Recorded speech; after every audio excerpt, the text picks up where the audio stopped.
अथ श्री नाग पंचमी कथा प्रारंभ। पुराने समय की बात है।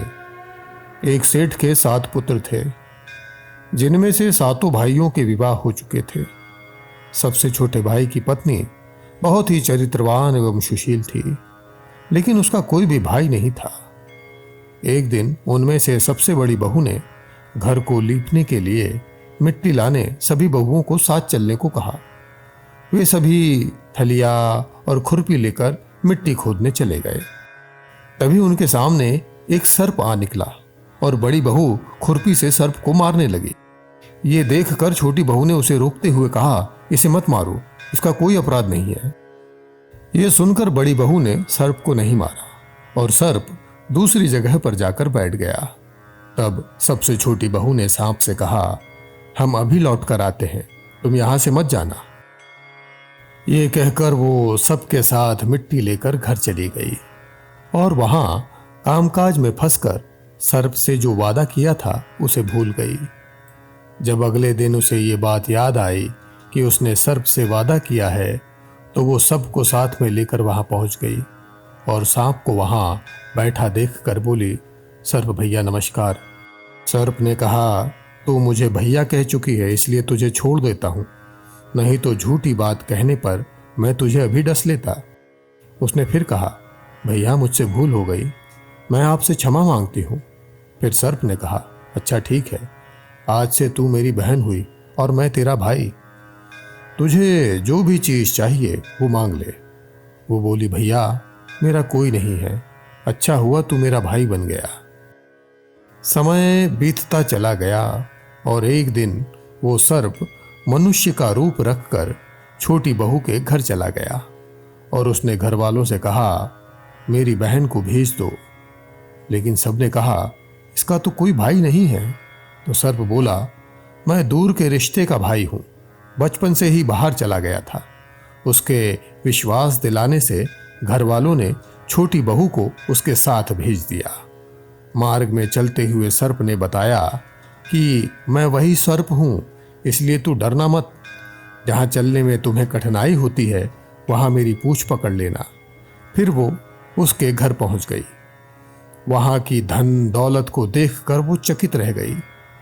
एक दिन सर्प की माता ने उससे कहा, मैं किसी काम के लिए बाहर जा रही हूं, तुम अपने भाई को ठंडा दूध पिला देना। वो ये बात भूल गई और उसने उसे गर्म दूध पिला दिया, जिस कारण सर्प का मुंह जल गया। ये देखकर सर्प की माता बहुत ही क्रोधित हुई, परंतु सर्प के समझाने पर वो शांत हो गई। तब सर्प ने कहा कि बहन का घर जाने का समय आ गया है। तो सर्प के पिता तथा सर्प ने उसे बहुत हीरे जवाहरात सोने चांदी एवं वस्त्र के साथ उसे घर पहुंचा दिया। ये सभी धन देखकर उसकी बड़ी बहू ने ईर्ष्या से कहा, भाई तो बड़ा धनवान है, तुझे तो उससे और भी धन लेना चाहिए था। जब सर्प ने यह सुना तो उसने सब वस्तुएं सोने की लाकर उसे दे दी। ये देखकर बड़ी बहू ने कहा कि इन्हें झाड़ने के लिए झाड़ू भी सोने का ही होना चाहिए। सर्प ने उन्हें सोने का झाड़ू लाकर दे दिया। सर्प ने छोटी बहू को उपहार में एक हीरा मणियों का अद्भुत हार दिया, जिसकी प्रशंसा उस देश की रानी के कानों में भी पड़ गई और वो राजा से बोली, सेठ की बहू का हार यहां आना चाहिए। तो राजा ने सभी मंत्रियों को हुक्म दिया। तो उन्होंने सेठ जी से जाकर कहा कि महारानी छोटी बहू का हार पहनेगी, इसलिए वो हार आप हमें दे दीजिए। सेठ जी ने डर के कारण छोटी बहू का हार मांग कर मंत्रियों को दे दिया। छोटी बहू को ये बात बहुत बुरी लगी और उसने सर्प भाई को याद किया और आने की प्रार्थना की। भैया मेरा हार रानी द्वारा छीन लिया गया है, तुम कुछ ऐसा करो कि जब वो उस हार को गले में पहने तो वो सर्प बन जाए और जब वो मुझे लौटा दें तो दोबारा हीरे और मणियों का हो जाए। सर्प ने ऐसा ही किया। जैसे ही रानी ने वो हार पहना वो सर्प बन गया और रानी ये देखकर चीख पड़ी। ये सब नजारा देखकर राजा ने सेठ के पास खबर भेजी, वो तुरंत छोटी बहू को यहां भेजे। सेठ डर के कारण छोटी बहू को लेकर वहां उपस्थित हो गया। राजा ने छोटी बहू से पूछा, तूने क्या जादू किया है? मैं तुझे दंड दूंगा। छोटी बहू ने कहा, राजन, धृष्टता क्षमा कीजिए। ये हार मेरे गले में हीरे तथा मणियों का रहता है और दूसरे के गले में जाने पर यह सर्प बन जाता है। यह सुनकर राजा ने सर्प वाला हार उसे वापस दे दिया और कहा, पहनकर बताओ।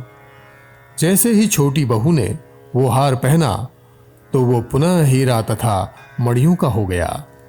ये सब देखकर राजा को उसकी बातों पर विश्वास हो गया और उसने प्रसन्न होकर उसे बहुत सी मुद्राएं पुरस्कार में दी। छोटी बहू हार समेत घर लौट आई। उसका धन देखकर बड़ी बहू को ईर्ष्या होने लगी और उसने ये सब उसके पति को बता दिया कि छोटी बहू के पास कहीं से धन आया है। ये सब सुनकर उसके पति ने अपनी पत्नी को बुलाया और कहा कि ठीक ठीक बता कि ये धन तुझे कौन देता है। तब वो सर्प को याद करने लगी।